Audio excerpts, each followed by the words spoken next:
예, 이번 시간에는 제1단원 문제 한번 같이 풀어보도록 하겠습니다. 1번 다음 중 수산물의 부정적 특성이 아닌 것. 여기서 키워드가 부정적이라는 단어죠. 그래서 부정적 특성, 긍정적 특성 이렇게 나누시면 돼요. 그래서 어획이 불안정하다. 이거 부정적입니다. 불안정하기 때문에 공급이 일정하지 않다라는, 그리고 일시다획성이다. 한꺼번에 많이 잡히고 안 잡힐 때는 안 잡힌다.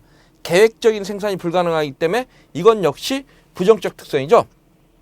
생리활성 물질을 다량 함유하고 있다.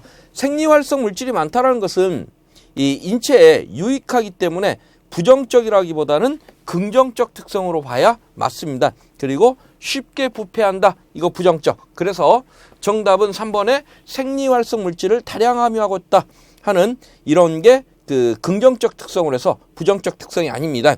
그 외에 이 부정적 특성을, 그 외의 부정적 특성을 보면 이 계절적 편제성이 강하다. 그래서 잡히는 계절에는 많이 잡히고 잡히지 않는 계절에는 안 잡히더라. 이건 역시 부정적 특성이겠죠. 그리고 그 철이라든가 취급 부지에 의한 비린내, 이건 역시 부정적. 그리고 쉽게 부패하니까 식중독을 일으키기 쉽다. 이런 건 역시 부정적 특성에 해당되고요. 긍정적 특성을 보면요, 생리활성 물질을 다량 함유하고 있다. 이거 긍정적입니다. 그리고 양질의 영양소가 많다. 이것도 인체에 유익하기 때문에 긍정적이겠죠. 그리고 우수한 맛, 기호성을 가지고 있다. 이러한 긍정적 특성들을 가지고 있습니다. 다음 2번 다음 어류 중 근육의 지방 함량이 가장 많은 것은, 이 근육의 지방 함량이라고 했습니다. 그러면 우리가 어류의 지방의 함량을 봤더니, 지질의 함량을 봤더니 백색육이냐 적색육이냐에 따라서 백색육은 백색육은 간에, 적색육은 근육의 지방 함량이 많다고 그랬습니다. 그래서 적색육 같은 경우는 거의 대부분 이런 회유성 어종이다 보니까 결국 나중에 이 운동량이 많다라는 얘기예요. 그래서 멀리 나갔다 되돌아오는 어종이라는 얘기죠. 그래서 되돌아올 때, 회유할 때 근육에 있는 이 지방을 운동 에너지원으로 사용하더라. 이런 얘기들을 했었습니다. 그래서 봤더니 명태, 백색, 고등어 적색육이죠. 넙치, 도미, 백색 해서 2번에 고등어가 적색육으로 해서 지방의 근육을 많이 함유하고 있고, 명태나 넙치, 도미 이런 것들은 이 근육보다는 간에 지방 함량이 높습니다. 그래서 이런 것들은 그 나중에 우리 뒤쪽에 봤을 때 어유라는 거 나왔었죠. 어유, 물고기에서 기름을 짜낸 기름, 이런 것들을 간에서 많이 짜낸다고 그랬습니다. 3번 다음 중 어종 및 계절에 따라 변동이 가장 큰 성분은, 어종, 계절에 따라서 가장 큰 성분 하면 일단 지방이 가장 계절에 따라서, 그리고 어종에 따라서 지방의 함량의 차이가 굉장히 많이 난다고 그랬습니다. 그래서 우리가 이제 산란기가 되면은 지방의 함량이 올라가서 맛이 좋아진다라고 얘기를 하죠. 근데 지방과 수분의 관계는 반비례 관계를 했습니다. 그래서 지방의 함량이 올라가면 수분의 함량이 적어지고, 그리고 반대로 수분의 함량이 올라가면 지방의 함량이 낮아지는 이러한 그 상관관계를 가지고 있다 보니까 이 계절에 따라 또는 어종에 따라 변동이 가장 크다 하면 1번이 지방이지만 경우에 따라서는 그 다음으로 수분도 이 변동량이 큰 성분 중에 하나다. 이렇게 기억을 하시면 될 것 같아요. 다음 4번 스쿠알렌의 제조의 주로 원료가 되는 어류는, 스쿠알렌 주로 제조가 상어 간에서 많이 추출을 하고 있었죠. 5번 굴의 성분 중에서 단백질과 함께 계절에 따른 함량 변화가 가장 큰 것은, 굴은 계절에 따라서 글리코겐의 성분이 이 차이가 많이 난다고 그랬습니다. 그래서 글리코겐이 가을부터 겨울 사이에 증가한다고 그랬죠. 이게 가을에서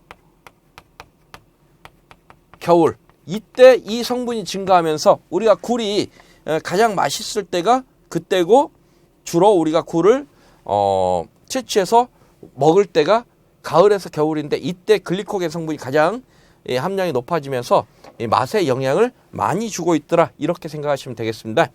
다음 문제 6번 어류는 가장 맛이 좋은 계절이 있으며 이는 보통 어종의 산란 시기와 밀접한 관계가 있다. 산란기와 더불어 변동폭이 가장 큰 일반 성분 산란기와 더불어 이 지질의 성분이 많아지면서 맛이 좋아진다 이렇게 표현했죠. 그래서 이 지질의 성분이 가장 많이 증가합니다. 7번 다음은 건조 해조류 제품 중 단백질 함량이 가장 풍부한 것은 해조류의 특징을 보면은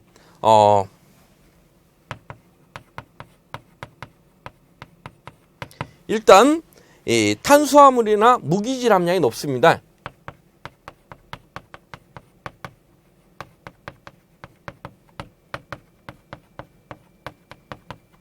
질의 함량은 높고 반대로 지질이나 단백질, 지방, 단백질의 함량은 낮다라는 특징을 갖고 있어요. 근데 해조류에서 탄수화물이 굉장히 많은 함량을 차지하고 있지만은 결국은 이 해조류가 가지고 있는 이 탄수화물은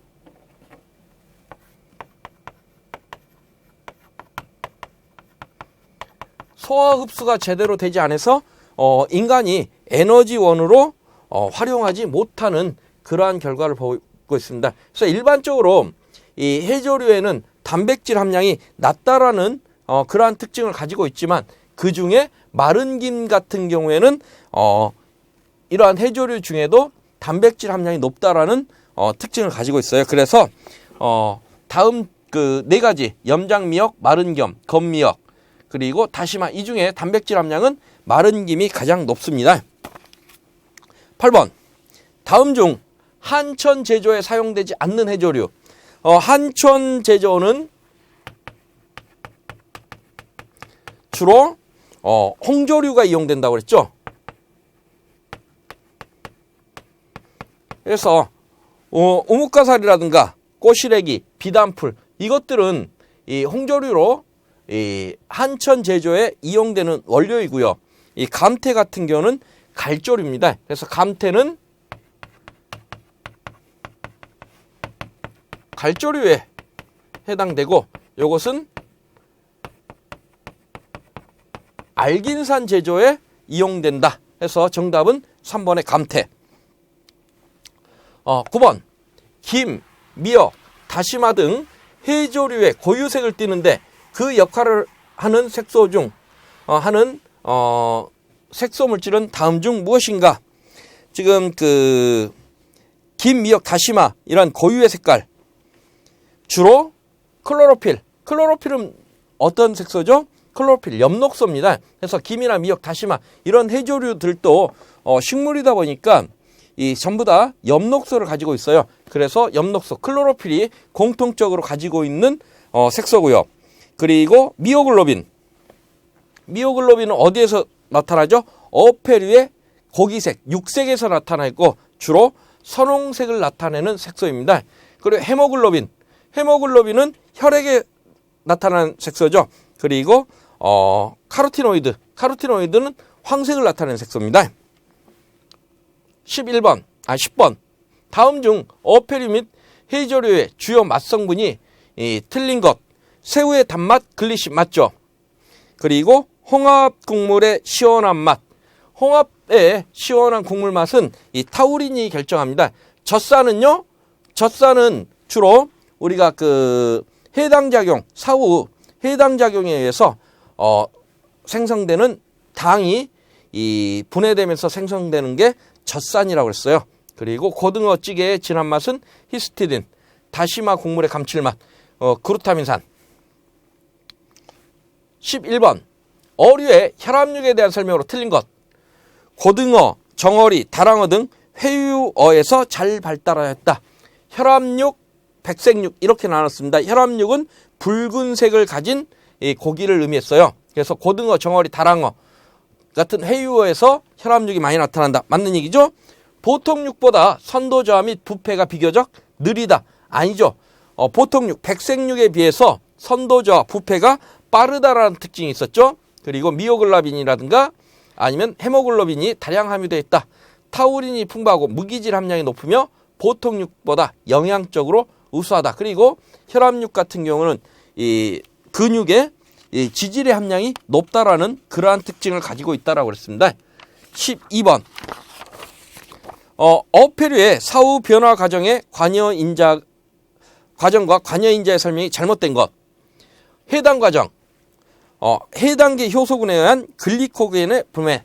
그래서 이 글리코겐이 혐기적으로 분해되면서 젖산이 생성된다고 그랬습니다. 그래서 젖산이 생성되면서 사후에 산성화, pH가 낮아지는 이러한 현상을 보였고요. 사후경직은 해당 과정 이후에 나타나죠. 그래서 어체가 딱딱하게 굳는 겁니다. ATP와 칼슘 이온이 노출되더라. 맞죠? 3번 자가소화, 축적된 적산에 의한 육단백질의 3분의 젖산에 의해서 분해되는 게 아니었죠. 소화효소에 의해서 이 단백질이 분해된다고 그랬습니다. 그래서 이 소화효소 단백질에 의해서 분해되더라. 그래서 젖산을 그 효소 단백으로 바꿔줘야 되겠고요. 부패, 급격히 증가한 세균에 의해서 나타나더라. 그렇죠. 부패 같은 경우에는 이 세균 그리고 소화효소에 의해서 나타나는 현상 맞았습니다. 13번. 어패류의 사후 변화 과정을 올바른 순서로 연결한 것. 이 가장 출제되기 이 수월한 문제죠. 제일 먼저 어패류가 살아있던 게 죽게 되고 그 다음 죽고 난 다음에 해당 과정 제일 먼저 나오는 해당 과정이 나타난다고 했습니다. 그리고 당이 분해되는 과정이에요. 그 다음에 사후경직, 해당 이후에 이렇게 몸이 딱딱하게 굳는 이러한 현상이 나타나고요. 그 다음 해경, 굳었던 게 풀리더라. 그리고 나서 자가소화, 소화효소 단백질에 의해서 소화가 진행되고 그리고 최종적으로 소화효소 및 이 부패균, 세균이나 미생물 이런 것들에 의해서 최종적으로 부패가 되는 이러한 현상들이 이어져서 나오고 있습니다. 14번. 인체의 감각을 이용하여 간편하고 신속하게 어패류의 선도를 판정할 수 있는 방법. 간편하고 신속하고 그리고 인간의 감각을 이용한다 해서 인간의 감각을 이용하는 방법은 관능적 검사 방법이죠. 15번. 다음 중 어패류의 선도를 가장 장기간 유지할 수 있는 저장 방법. 가장 장기간 유지한다 이런 표현이 나오면 이 방법 중에 가장 온도를 낮게 유지시키는 방법 이렇게 찾아내시면 됩니다. 빙장법. 얼음에다가 이렇게 재놓겠다. 냉각 해수 저장법. 해수를 냉각시켜서 저장하겠다. 동결. 꽁꽁 얼리겠다. 냉각 저장. 냉각 저장이라는 얘기는 냉장하고 같습니다. 그래서 얼지 않는 온도 범위 내에서. 그럼 이 중에 온도가 가장 낮은 게요.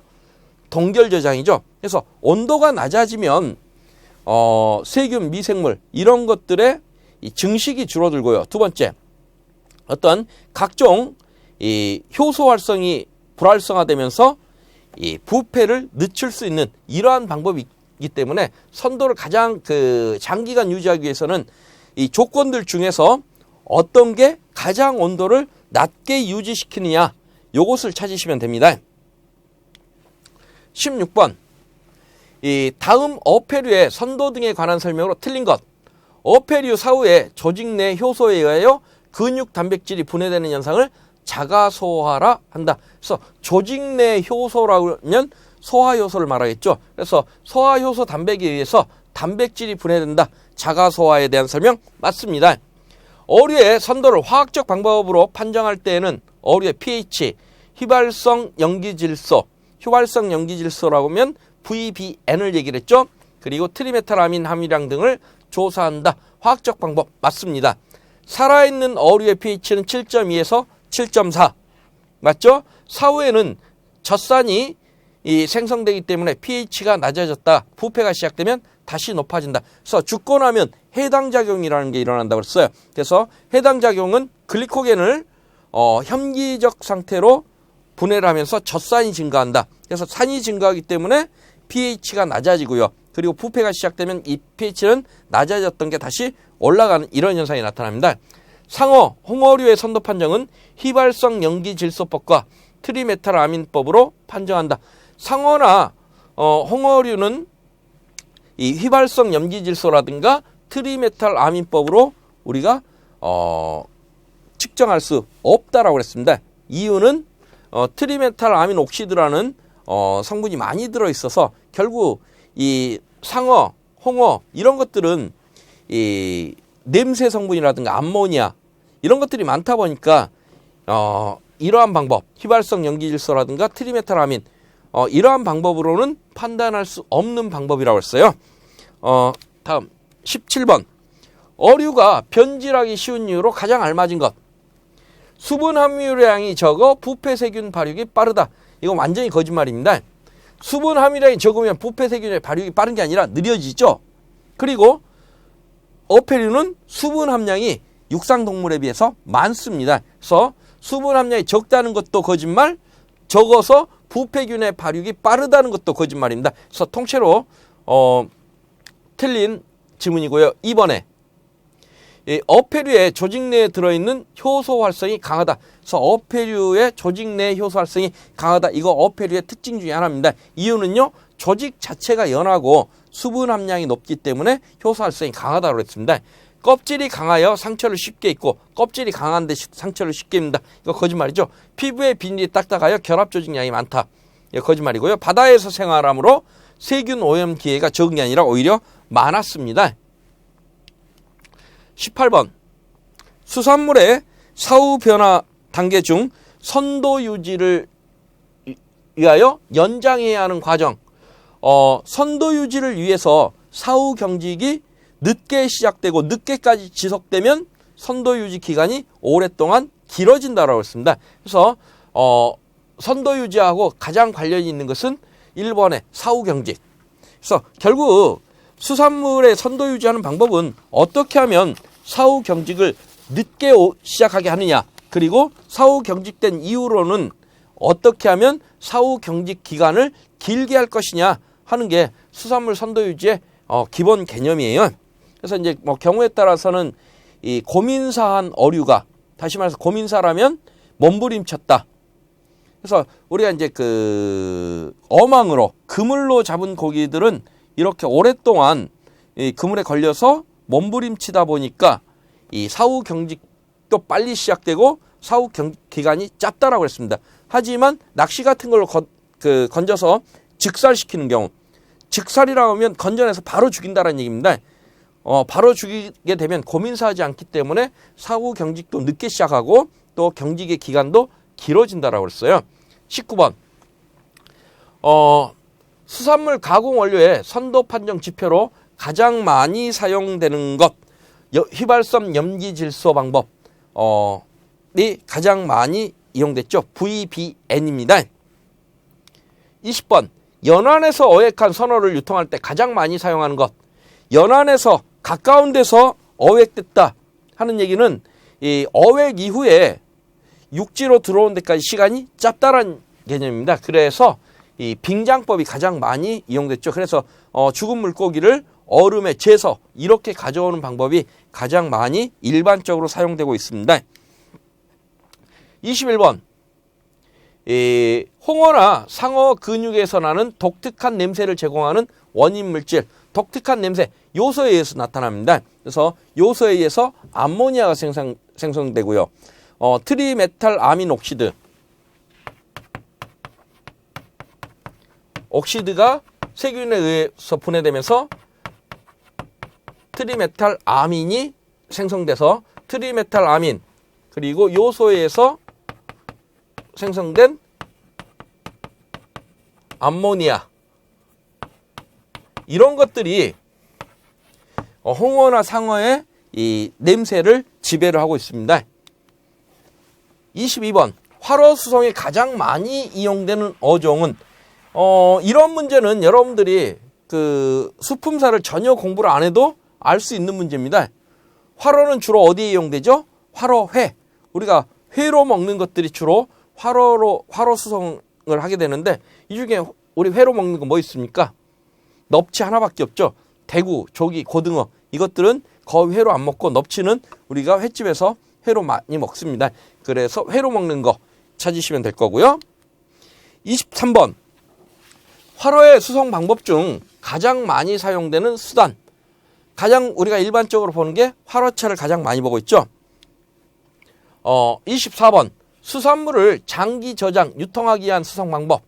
장기 저장, 유통. 장기 소리가 나왔으니까 다음 네 가지 방법 중에요. 가장 온도가 낮은 방법을 찾으시면 됩니다. 그래서 마취, 인공 동면, 냉장 수송, 냉동 수송. 이 중에요.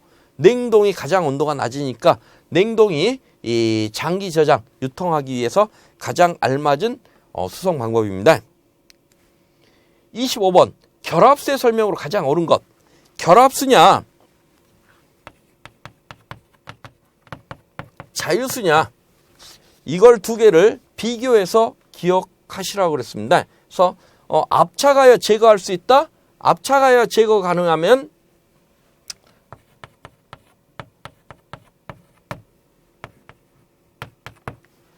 자유수는 이 어체로부터 이러한 제거 분리가 가능한 물을 자유수라고 그랬고요.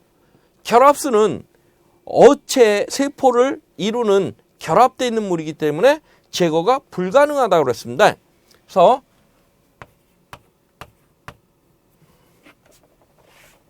보통 105도로 가열해서 증발하지 않으면 결합수, 증발하면 자유수. 그래서 100도씨에서 증발한다. 증발하면 100도에서 증발하면 자유수입니다. 105도로 가열해도 증발하지 않는 물을 우리가 결합수라고 했습니다.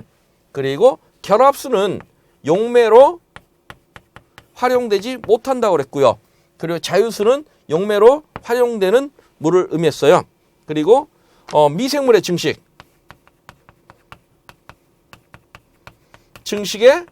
결합수는 이용되지 못하고 그리고 자유수는 이용이 가능한 물이라고 했습니다.